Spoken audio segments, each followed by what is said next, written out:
পাবনা সাঁথিয়া উপজেলা প্রশাসনের আয়োজনে এসএসসি দাখিল ও এসএসসি ভোকেশনাল পরীক্ষায় জিপিএ-5 প্রাপ্ত কৃতী শিক্ষার্থীদের সংবর্ধনা প্রদান করা হয়েছে।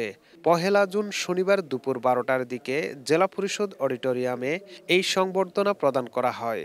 উপজেলা নির্বাহী কর্মকর্তা মোহাম্মদ জাহিদুল ইসলামের সভাপতিত্বে অনুষ্ঠানে প্রধান অতিথি হিসেবে উপস্থিত ছিলেন জাতীয় সংসদের ডেপুটি স্পিকার বীর মুক্তিযোদ্ধা অ্যাডভোকেট শামসুল হক টুকু।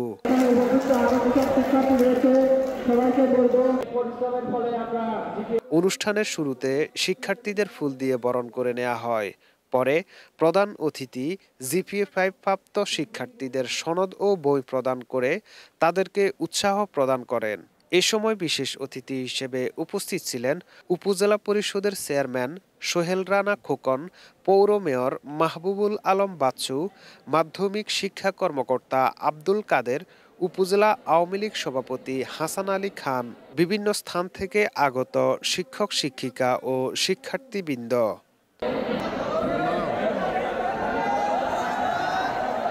জানা গেছে, উপজেলার ৬৯টি শিক্ষা প্রতিষ্ঠানের ৩৭২ জন জিপিএ-5 প্রাপ্ত শিক্ষার্থীদের মাঝে সংবর্ধনা প্রদান করা হয়। এদের মধ্যে ৩৩৮ জন মাধ্যমিক, ৩১ জন মাদ্রাসা ও ৩ জন কারিগরি মাধ্যমিক বিদ্যালয় শিক্ষার্থী জিপিএ-5 পেয়েছে।